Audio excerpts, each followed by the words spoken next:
Let's call this meeting the Aurora City Council,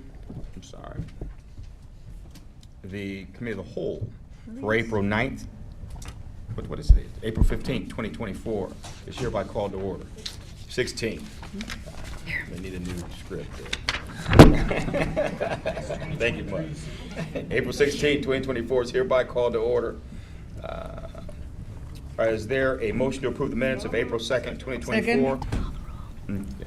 But before we do that, let's call the roll. Madam Clerk, will you please call the roll? Alderman Yamas? Here. Alderwoman Garza? Here. Alderman Masiacos? Present. Alderman Donnell? Here. Alderman Franco? Here. Alderman Seville? Here. Alderman Tolliver?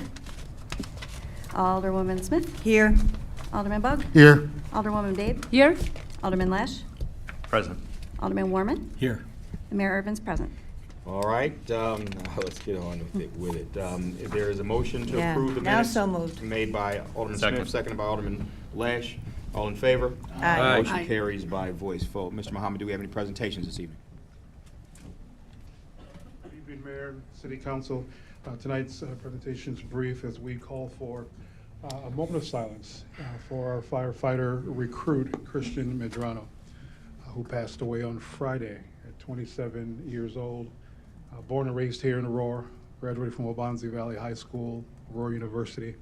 Had a love for culinary arts, for traveling, for board games, and for spending time with his family, and had a passion for fire science.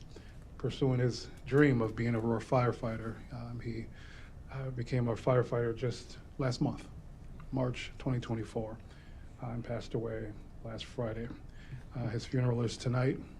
The mayor spent time with his mother and family today, and we would just like to ask the city to take a moment of silence in his memory.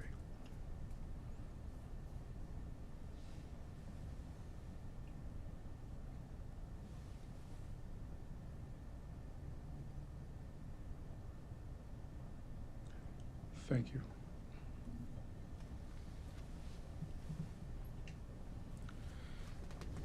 Madam Clerk, do we have any members of the public wishing to offer public comment? We do not, Mr. Mayor. Let's go on to the next section of the agenda, committee reports. Chairwoman Smith, do you have the Building, Zoning, Economic Development Committee report?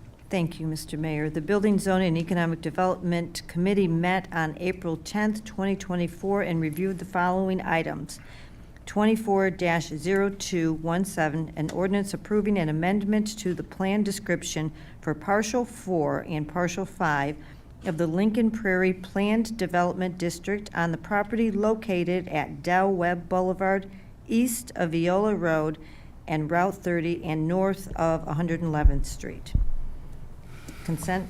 Can we have I'm sorry. Can we have a brief Yeah. presentation? I'm going to read the Right. next one, too, because they go Yeah. together. Yes. Item number 24-0218, a resolution approving a preliminary plan and plot for Lincoln Crossing South subdivision located at southeast corner of Eola Road and Del Webb Boulevard. Do we have consent on that? Well, I believe before we put it on consent, Alderman Bug wants a presentation. So if someone from staff and someone from Lincoln Crossing could step up to either microphone and let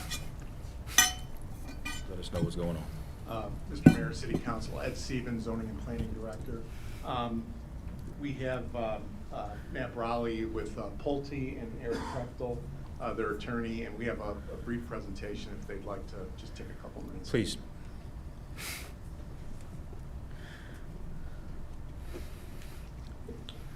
Good evening. My name is Eric Prechtel. I'm an attorney with Rosanova and Whitaker, 445 Jackson Avenue, Suite 200, Naperville, Illinois.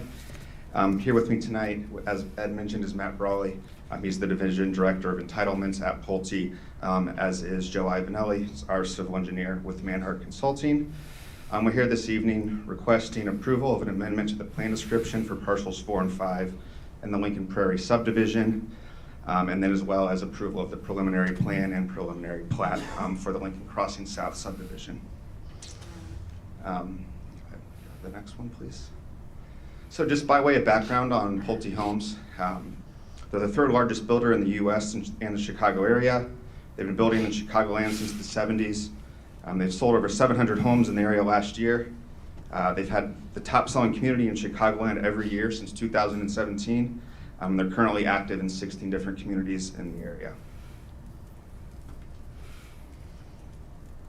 By way of background on the property, Lincoln Prairie was annexed to Aurora in 2002. It remained undeveloped until Pulte entered the picture several years ago, and the city approved an annexation agreement amendment and the plans for Pulte's Lincoln Prairie development.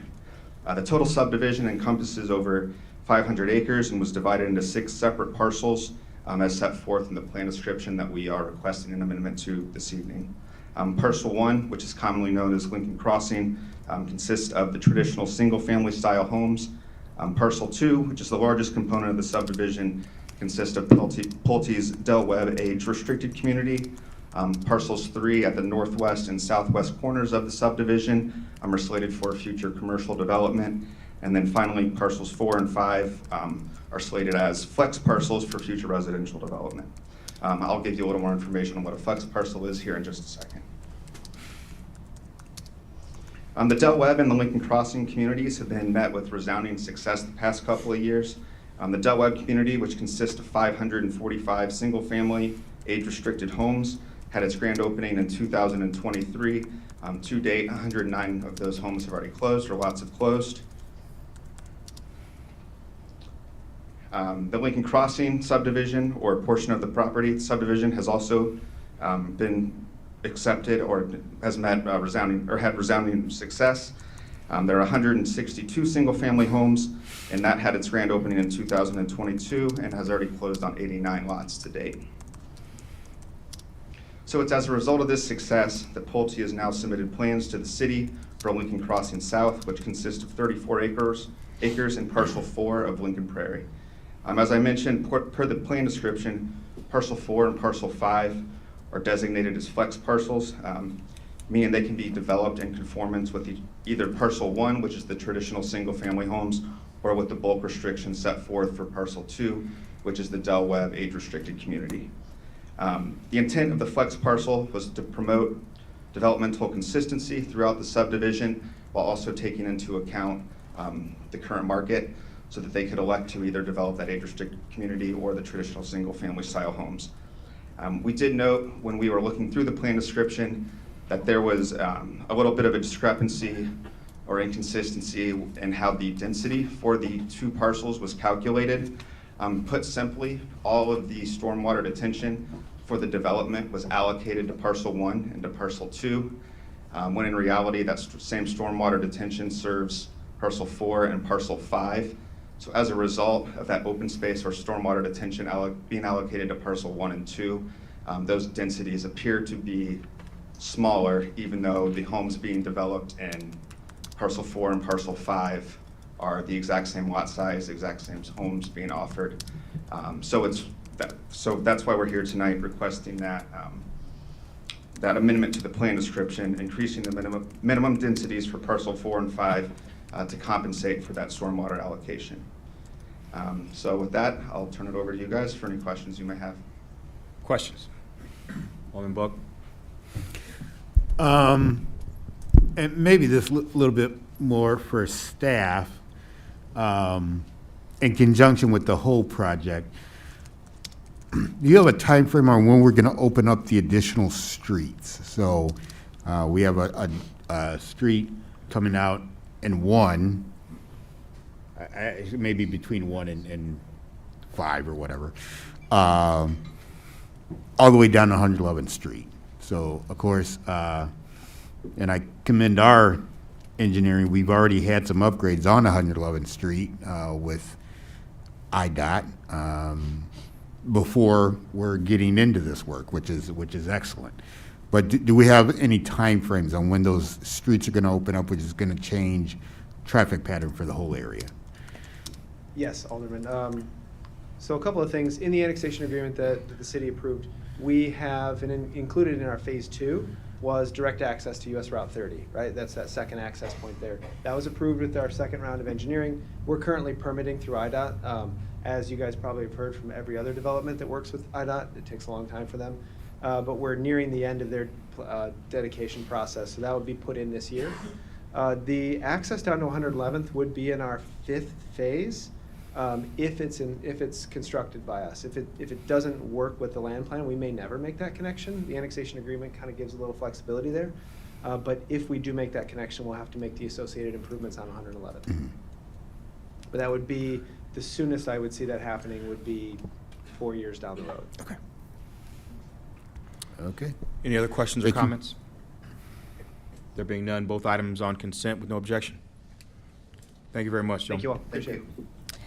Last item is 24-0223, a resolution authorizing the mayor execute an agency agreement with the State of Illinois Department of Transportation, Division of Aeronautics, and a not-to-exceed agreement for construction phase engineering services in the amount of $52,200 with Crawford, Murphy and Tilly Incorporated on the overlay southeast quadrant airport perimeter roadways Phase 2 Project ARR 4565 located at the Aurora Municipal Airport. Consent. Consent. No objections, item go on consent. Mr. Mayor, that is all for the BZNE.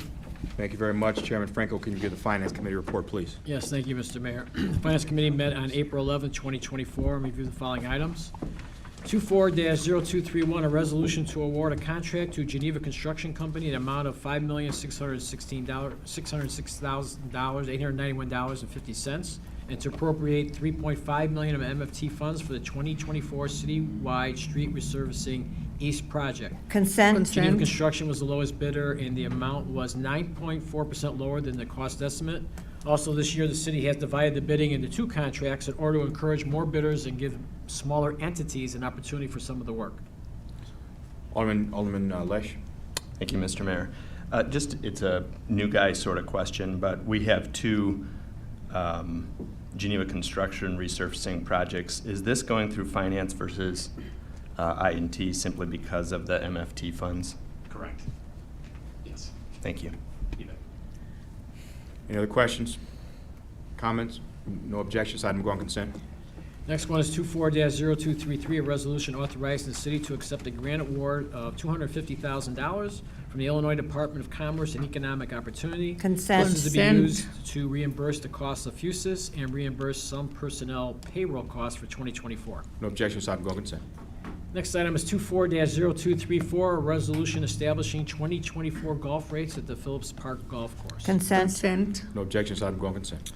And next is 24-0242, a resolution authorizing the execution of real estate contracts to purchase properties and appropriating rebuild Illinois bond funds required for the Indian Trail Road Signal Modernization and Resurfacing, Edgelon to Highland project in the amount of $5,000. And this Consent. is for the final parcel to be purchased for the continuation of the project, which is 80% funded by federal funds.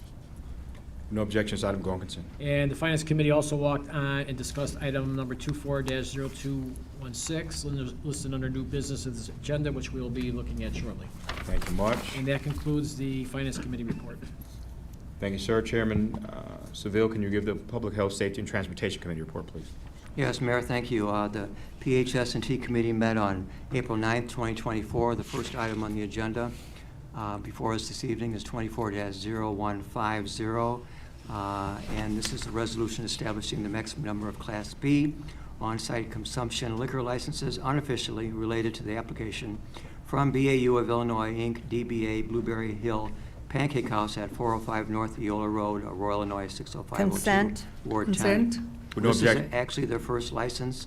They've been open for 24 years, and their hours of operation is 7 a.m. to 2 p.m. We do have the owner of Blueberry Hill with us today, Ms. Sandra Gionis. Wanted to stand up so we can say hi to you. We all probably recognize her going to Blueberry Hill a number of I times. knew she looked familiar. With no objection, this item will go on consent. Consent? Okay. Thank you very much for coming today.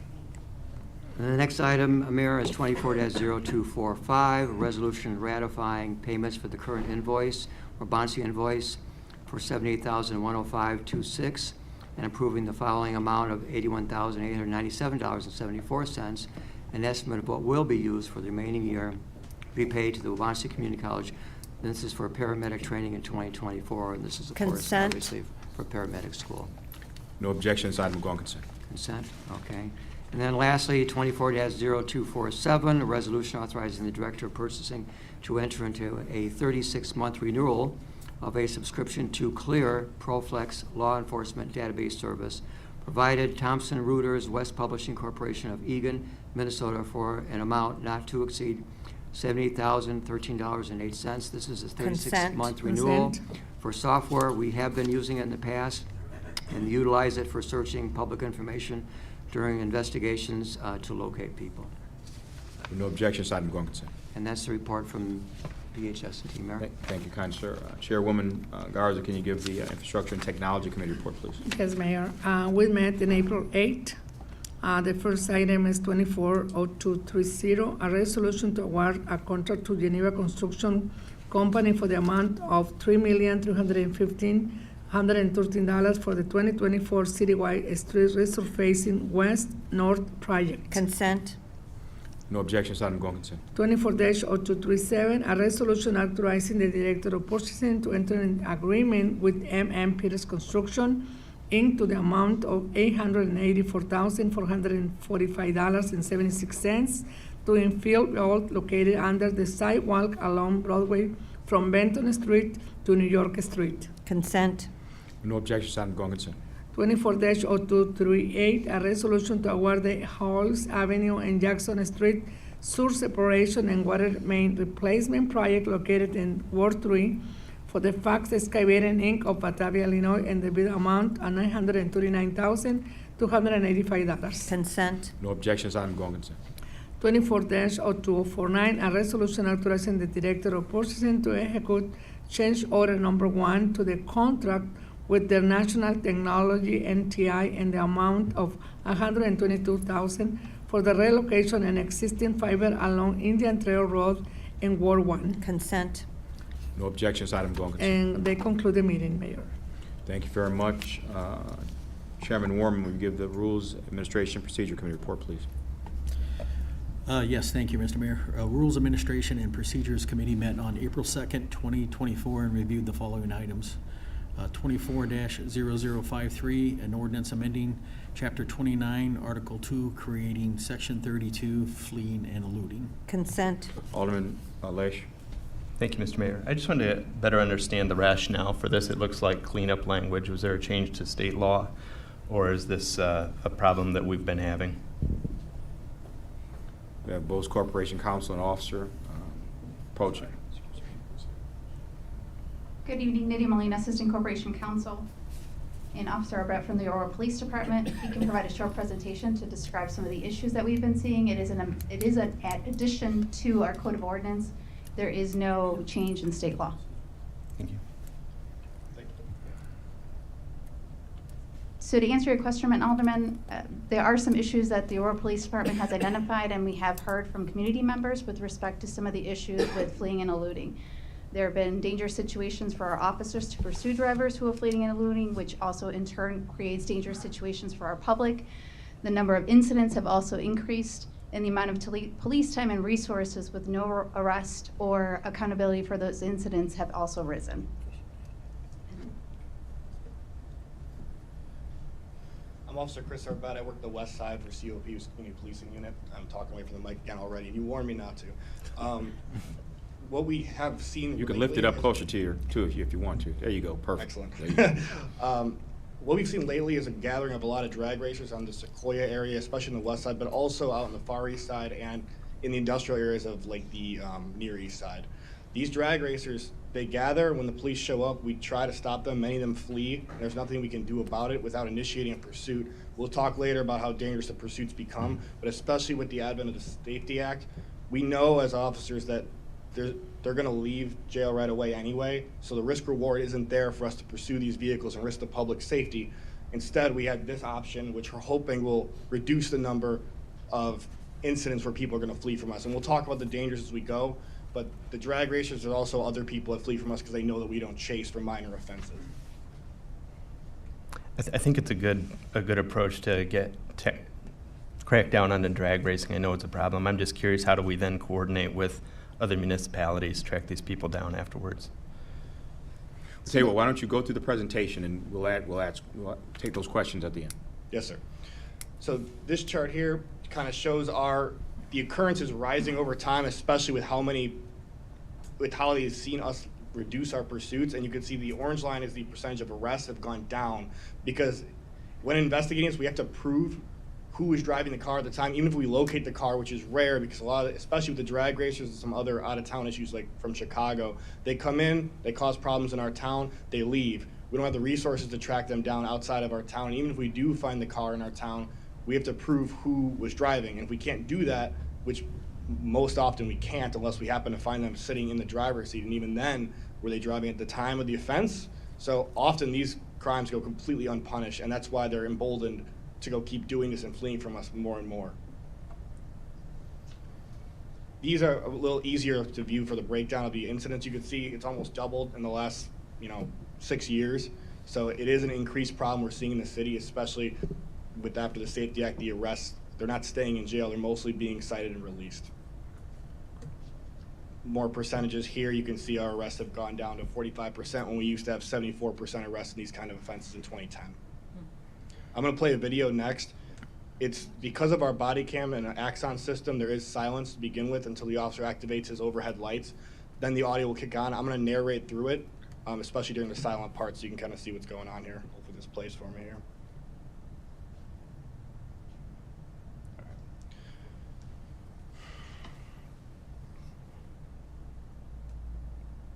So the officer here is going to track a car. He's going to initiate a traffic stop on that vehicle. When he does so, you'll see what happens.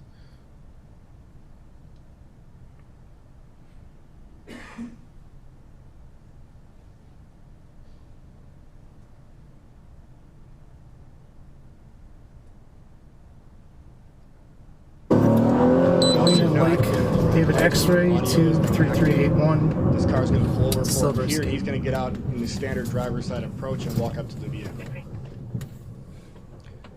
You're going to see this car is going to take off from him. This is a common thing. They wait for us to get out of the car, so they would jump on us when they take off, giving them the advantage in escaping. An experienced officer who has seen this many times before. He knows what's going on. He's going to get back in his vehicle and start the pursuit. He'll advise on the radio that he knows this person. They have multiple warrants for gang-related offenses. We've redacted some parts of it for the security of it, but nonetheless, he's going to chase, catch up to the vehicle. Got yourself on Chestnut now, wanted for traffic.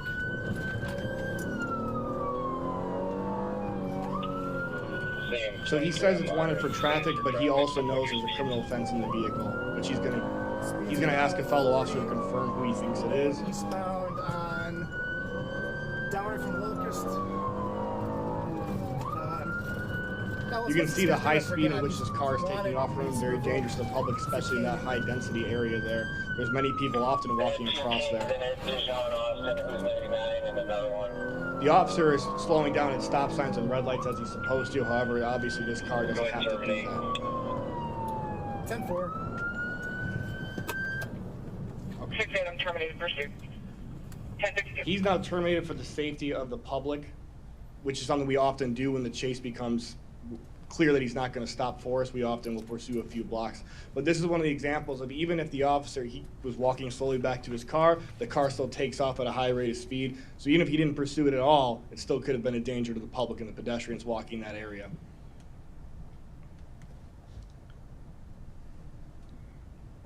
So the objective with the proposed ordinance is to address the issues that the Aurora Police Department and community members have approached both the department and the office, which would reduce the drag racing incidents, public safety concerns, and conserving our police resources.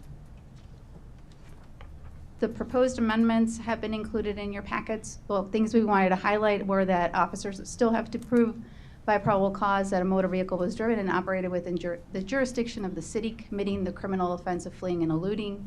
The violations would be adjudicated in administrative court hearings pursuant to our Chapter 3 ordinance, just like other ordinances or violations. And the violation notice would be attached to the owner, the registered owner of the vehicle. The fine for the first offense would be a minimum of $1,000. A subsequent offense would be increased by at least $1,000. Alderman Lesh. The question was on jurisdictional support. Yeah, I guess just how do we plan to reach out to, we're just going to send them a ticket to the registered owner, and then even if the registered owner wasn't driving, we don't have to prove that? Correct. Our goal is that The registered owner is the one most of the time allowing these drivers to take their vehicles and commit offenses and feeling that, oh, well, I wasn't driving, so I'm not liable for anything they do with that vehicle. We're hoping that by finding the owners for allowing these dangerous drivers to go on the roadway, that they will reduce the times they let these people take their cars. That's the plan. We'll see, especially with the drag racers, most of those cars are registered in their own names as their vehicles, so we're expecting that to go directly to the driver, but in some of these cases, it may not be the case. Good question. So if the driver lets you know who actually was driving the vehicle, and it goes directly to the vehicle, at that point, will you have contact with that individual? How will that work if the driver says, hey, it wasn't me driving, but I'll tell you exactly who it was. It was my son or my cousin or my friend. If they want to come to administrative hearings and present that testimony under oath and have their son, daughter come in and provide that testimony, we would take that testimony. We would take affidavits indicating who and then refer it to the appropriate state agency, either the DuPage County State's Attorney's Office or the King County or Kendall or Will. And it should be noted that stolen cars do not apply to this. If it's a reported stolen vehicle, obviously we're not going to find the poor owner who lost their car with whatever that vehicle does. Alderman Seville. Yeah, I was just curious, are these types of ordinances being upheld in other jurisdictions across the area and the country? As far as we are aware, Naperville has a similar ordinance. The process is a little different. Instead of going through what our normal administrative hearing would be, goes through, I believe, the chief of police. Okay. And lastly, the question is, was this person caught that you showed the example that you gave? No. It's not. No, in most cases that are like this, where it's for a low level of, not a violent crime is what I mean by that. The risk of harming the public in our high-speed pursuit isn't worth. No, I mean, I think, didn't you say in your presentation that the police officer thought they knew who was in the car? Oh, he did know who it was, yeah, but he had a warrant for his arrest, but he wasn't going to continue to chase. No, I understand, but did he get picked up on a warrant later? I don't know, unknown. Okay. And just to be clear, make it clear that the worst punishment that'll ever happen is a fine. Correct. Any other questions? Mr. Mayor. Alderman Book. Thank you. Actually, following up to your question, Mr. Mayor, and his question I posed at committee, since this is an administrative hearing, we control it. So under the scenario that the mayor gave, if my crazy cousin is driving my car and I get the citation and I see that the possible penalty is $1,000, I show up at that administrative hearing with my crazy cousin. He testifies under oath that he was driving, and that is taken in that administrative hearing. We have the power at that point to say in our ordinance that is dismissed against the owner. And not just leave it up to whoever else at that point. The point is to get the person who was driving. The point isn't to stick it to the owner. Now, and that's kind of the point I brought up at committee. If we have the person and he comes in and testifies, we have him. And I think continuing on against the owner at that point is kind of not the point of this legislation. Yeah, that's the way I feel. If we have the driver, he's there in court, he testifies, we should immediately dismiss the charge against the owner. My only concern with putting that specific language in the ordinance is what happens if the state refuses to file a charge of fleeing and eluding? What if the case gets dismissed? What if an affidavit or the hearing admissions are not acceptable in a different venue? So we have options in terms we could continue the matter until the criminal matter is resolved, and depending on the disposition of that case, resolve our administrative hearing. So there's different things that we can do under prosecutorial discretion in terms of what we can do, but adding that particular language would limit us in terms of what could happen afterwards. But that would, you're right, the intent is not to punish the driver, it's to limit these issues and try to resolve The owner. some of the Not to punish occurrences the that we owner. see. The intent is not to punish the owner if Correct. the owner's Correct. not the driver, right? Okay.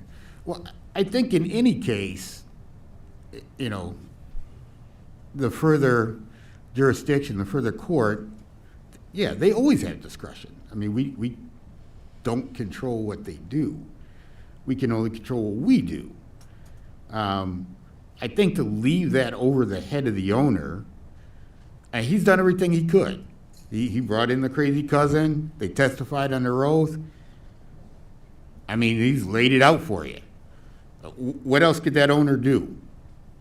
And we're just gonna leave it over that guy's head that $1,000 fine is, you know, be it continued on in the next jurisdiction or whatever. He's the owner of the vehicle, but he's done everything in his power to bring this to justice. And I just don't see,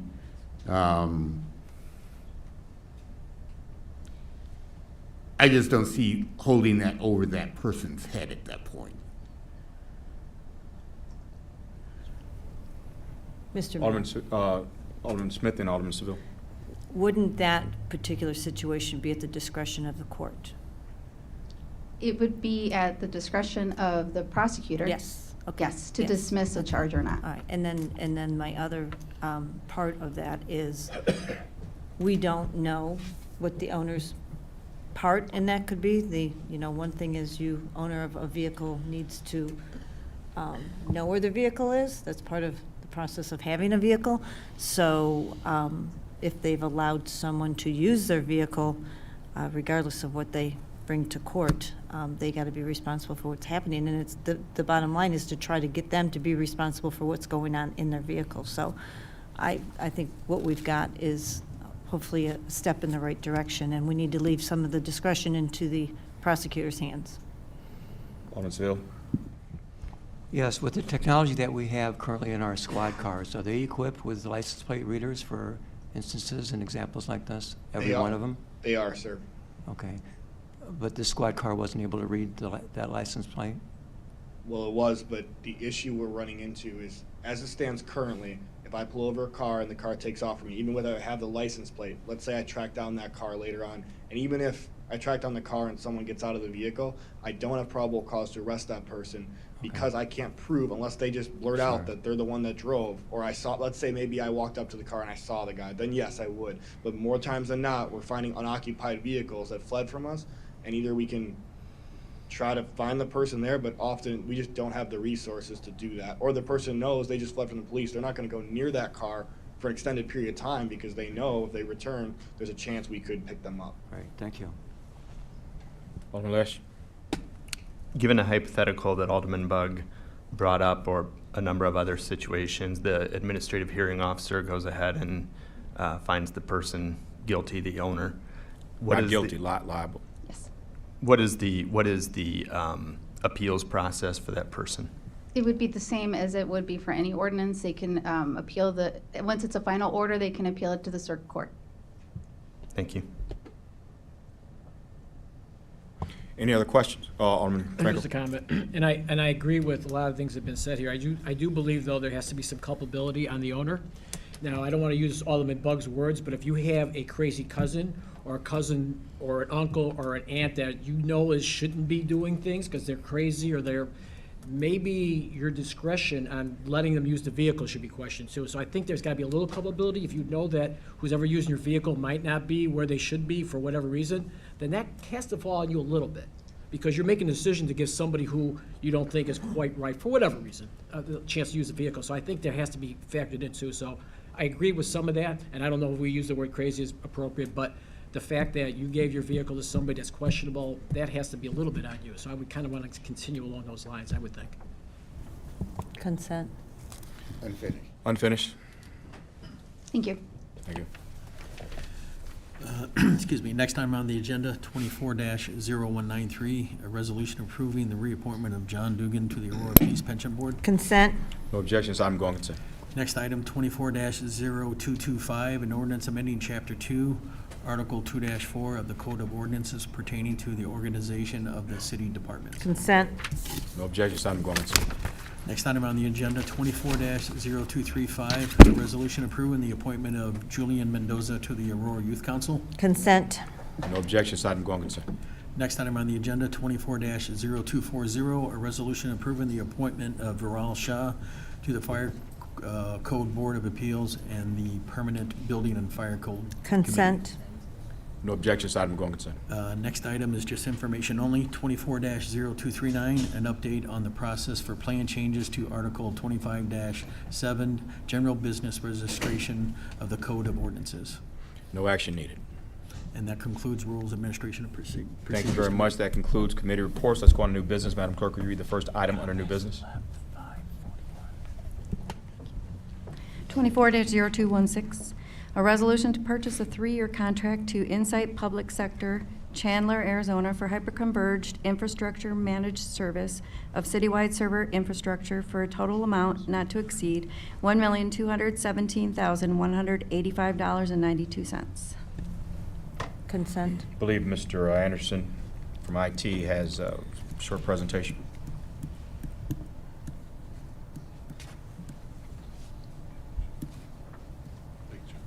Yes, Jeff Anderson, City's Deputy CIO. We walked this on to Finance last week, and we're on a time crunch here with some vendors that we had, and we wanted to present this to the committee of the whole here as well. What we're talking about is the city server environment that runs all the back-end major processes, CAD, RMS, any of the databases we have, any of the GIS processes we have. We've had those in large server racks for a long period of time. What has been going on is we've been coming and asking for capital outlays every year to buy. And what you've seen us do over the time, probably the last 7 years or so, is go to more of a managed service model, more of a lease model, get us more of a flat cost on these things, so we're not coming back asking for huge capital outlays each time. So what I've got here quickly is an agenda. I'll explain why we're here, why we walked this up to Finance, and why there's a bit of an urgent time here, and talk about our current environment briefly, and then talk about a proposed new environment, and then talk about how this affects the current budget. So our urgent need here is we have a complicated server environment that allows, sorry, I'll leave my glasses on, that involves keeping multiple products synchronized across 4 different vendors. In November, Broadcom purchased VMware, which is our major supplier here in this stack. They're the ones that make us a virtual environment. What does that mean? That allows us to put multiple servers, if you will, onto one piece of hardware and use that device to its fullest. It's a very fluid situation. We're seeing folks around in our space getting up to a 10 times price increase for their cost of these solutions with VMware. So what we're trying to do is get into this before that happens to us, and the price increase we're expecting is in May 1st. We went through negotiations with Insight and friends from Dell, and actually Bob Irwin, the client executive from Insight, is here tonight with us. We thought we had a 5-year agreement back in March, and we were going to bring this to the table. And to show just the complications we have in trying to pull all these vendors together, Broadcom raised their hand and said, nope, we don't agree to a 5-year agreement. Best we can do is 3. So now we're back hustling to try and get a 3-year agreement through in time, and we just didn't get the contract finalized before the agenda had to be posted for Finance. So that's why we brought it and walked it up last week. So that's the timing of this. Our current environment, really quickly, supports CAD RMS, GIS, the phone system, any of the databases we have, any of the file shares we have. It's inefficient, it's aged, we need to get new equipment. It's also oversubscribed. I'll try and explain that a little bit, is that what you have to do in an environment like this is when you have, say you may have 10 servers, you have to have enough extra space on all of those, so if one of them fails, you can move one of those to the remaining 9 that are still working. So you need to have an extra 10% on each of those 9 at least. In most cases, you'll give yourself 30 to 40% extra space on those servers to manage that, and also manage the peak times. So what you end up doing is buying more hardware than you actually need, just for the peak times and in case you have a failure. So we're oversubscribed there in that point. Again, it's complicated with all the vendors we have here in this situation, and we actually have 2 data centers. We try and keep a primary and a secondary, one at APD and one at Fire Station 8. Here's our backup.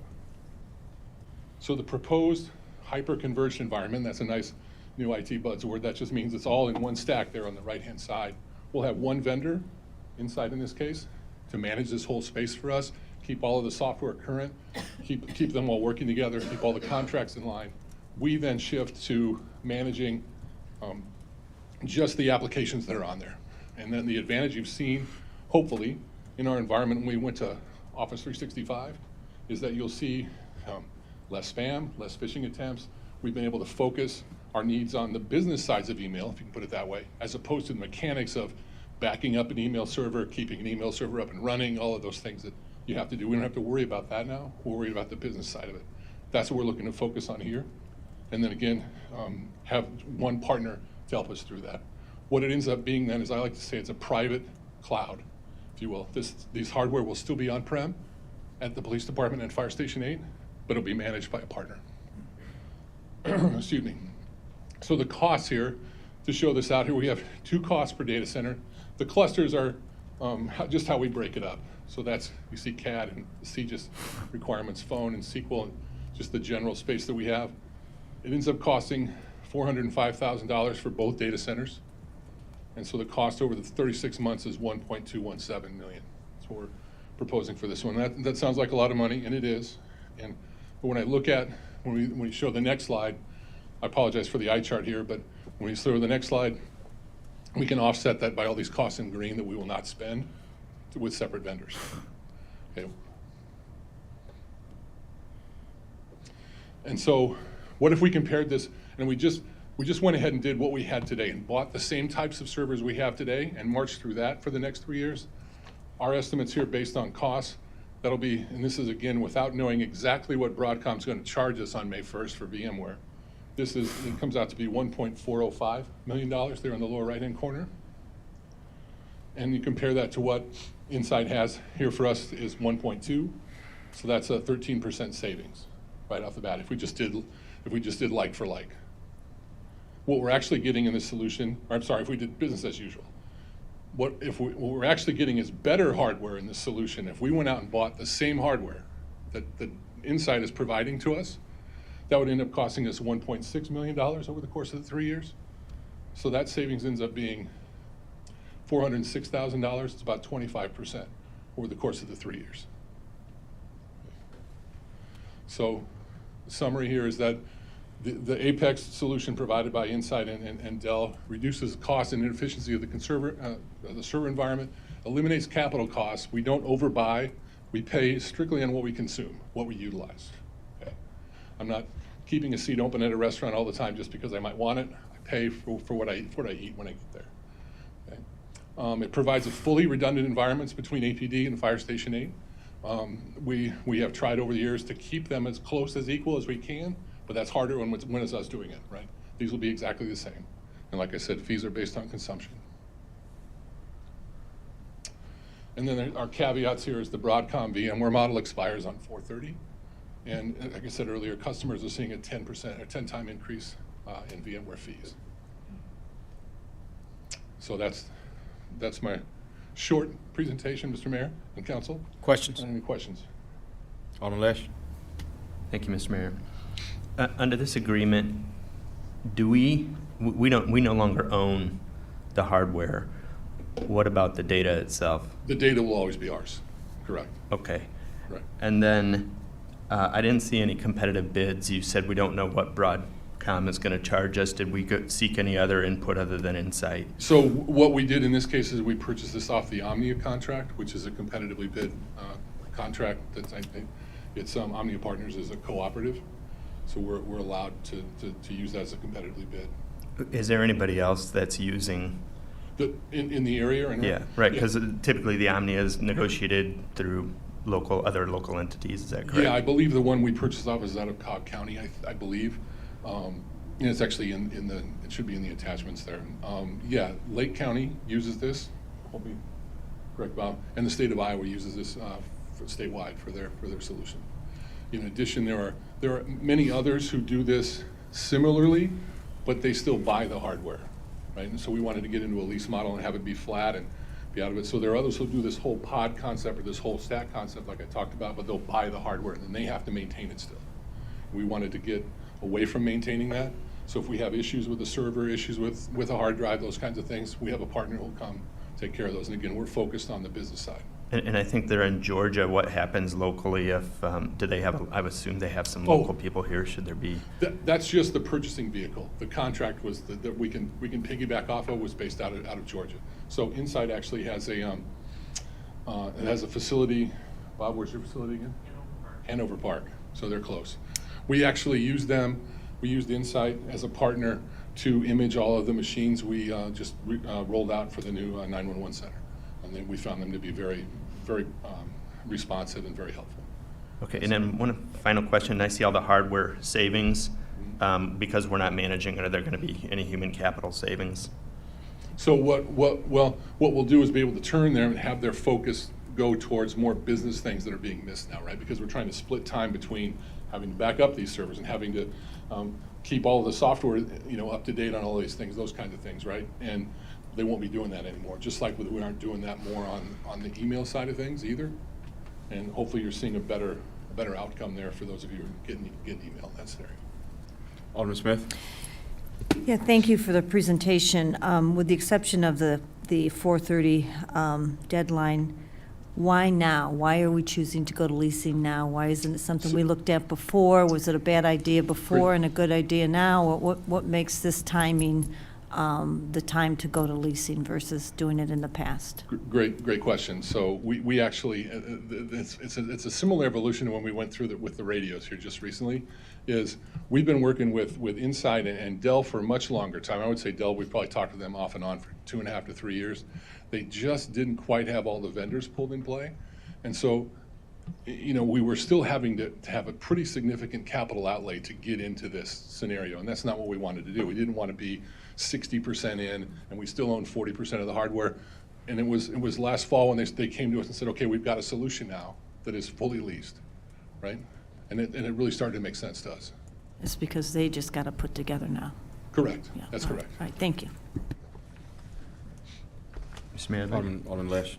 thank you. I think I'd like to keep this on unfinished. May have a few other questions. Thank you. Oh, I'm sorry. I'm sorry. Alderman Masiacos? Thank you, Mayor. It sounds pretty exciting, resolution here, what you're trying to do. The only thing that comes to my mind is, are you trying to get yourself out of a job? What you mentioned capital. My thought is human capital, and our human capital there in your department.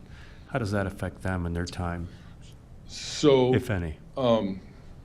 To share a little internal IT information here, our technical staff has been asking for this and why we couldn't get to something like this and upgrade this environment for at least 3 years.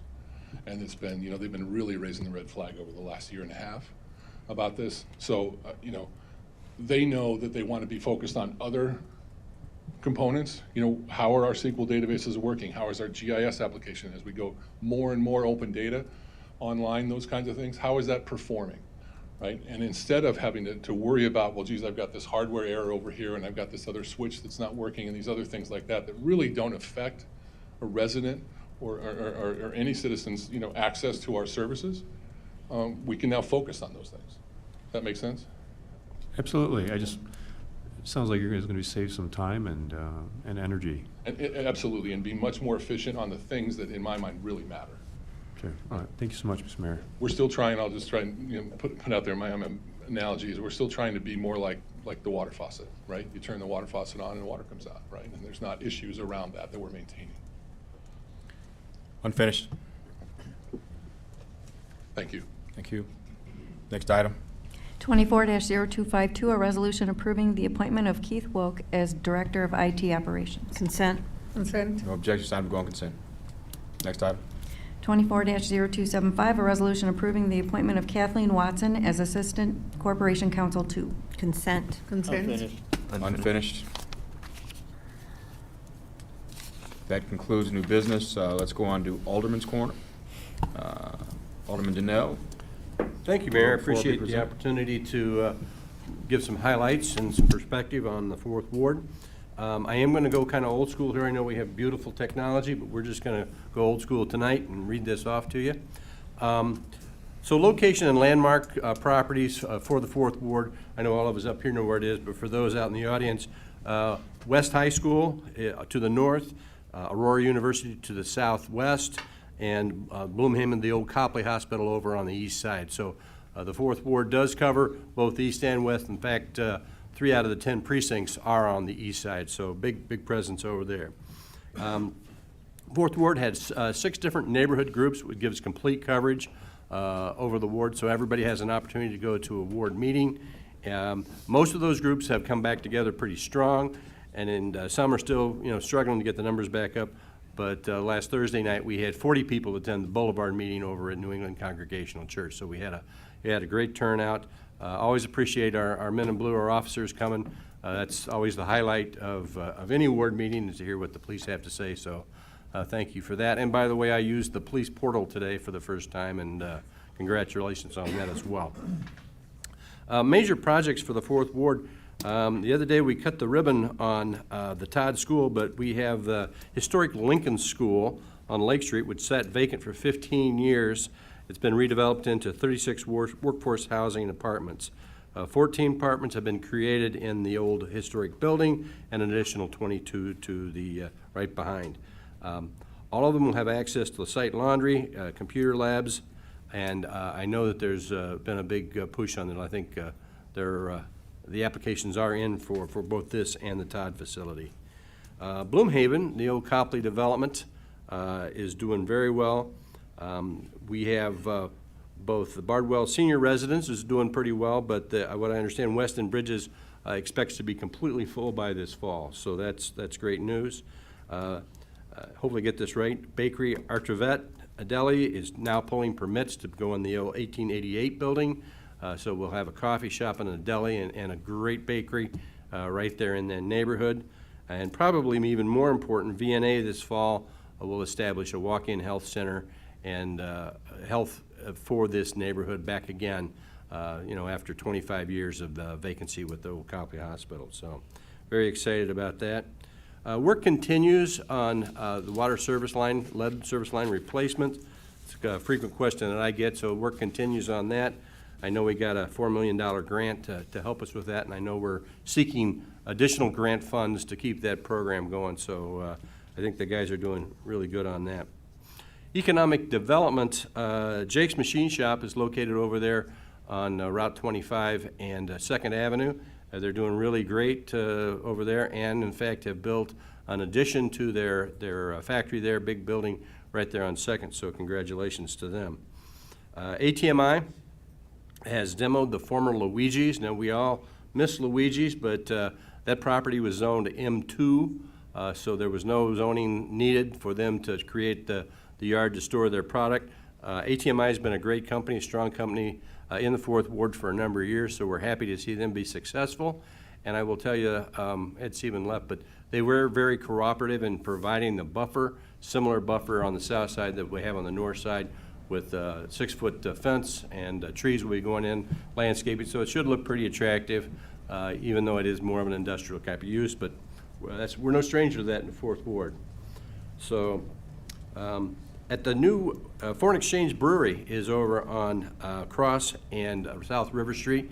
I guess it was the old Allstate built. It was a storage facility for many years. Now it's going to be a brewery, restaurant, and apartments. And in talking to Dave Debo today, I understand that there is no apartments available in downtown Aurora today. So these will probably go very quickly. And not that I'm real familiar with Foreign Exchange's product, but I hear great things about them. So we're lucky to have them in the Fourth Ward. West High School, we talked about that earlier. We worked with APD on a new drop-off plan over there to try to make it safer.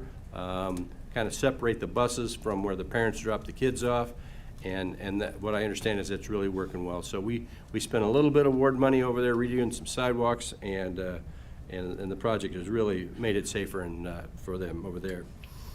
Also, I've gotten a number of complaints about speed on Galena, and I appreciate the police have done some details out there to try to get things slowed down. We did reduce the speed in front of West High to the school zone posted, and also the radar signs down by Greenman School at Lancaster were replaced this year with new ones at work. So again, we're trying to address the speed of the traffic on Galena, keep those kids safe.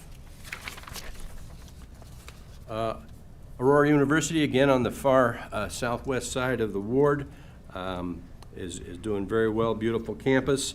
The Betty Parker Tucker dorm, which was recruited last year, which provides a whole level for kids with students with autism, is completely full, as of all the dormitories at West High, or not West High, at AU, which is a great thing for the neighborhood. Puts kids a little closer to the university. There was a time when we couldn't fill up those dorms, and we had a lot of kids living in homes around. Our boarding house ordinance, I think, has been very effective in bringing those numbers down and putting kids back in the dorm where we really want them. So that works out well. Kind of exciting news, AU is in the planning stages to build a new library/learning center. It'll be in front of the parking garage off of Prairie. A nice addition. I think one of the last things that they really need to take care of over there. Their existing library is kind of 1960 and I guess doesn't have central air and a lot of other problems, so I'm sure they'll do a nice job. Should break ground next year on that one. Community events, wards 4, 5, and 6 go together for a shred event at Jefferson Junior High. It'll be on June 29th from 8 a.m. to 11. Very popular event. Obviously, things are shred right in front of you, so if you want to come to that, don't worry, you'll be able to see your documents shredded right in front of you so that you'll have that confidence that things have been taken care of properly. School support, I do use award funds. We do support a back-to-school fair at Greenman School, but I also, the bulk of my support goes directly to the schools via CIS. CIS does a nice job of putting the kids together with the teachers, and so I support it that way, and the kids seem to really, it worked out pretty well. I was over to East High during one of these events, and there was a table for each elementary school that the kids could come in and not only get their school supplies, but they could meet their teachers, meet their principal. It was very well done. I also still serve as the chairman of the annual Coats for Kids program that my colleague Wani Garza and Shakita Hart Burns created many years ago as a ward project, but in 2010, Kiwanis took it under their wing to make it a citywide project. So each year we give away between 1,500 and 2,000 coats. We work again with CIS to identify those children in need, and then we deliver those coats to the school, and a social worker will pass those out as needed. So we think that's a great program, and we'll be doing it again this year. I want to thank the council for their 100% participation over the years, so thank you for supporting that program, which, again, a lot of people will give away coats, but we feel like we kind of fill the gaps and make that work that way. I also serve as the chairman of the Aurora Convention and Visitors Bureau, a not-for-profit agency that is really doing a good job, especially marketing sports. The sports complex at the Stewart is 400 acres out there, which has been very popular.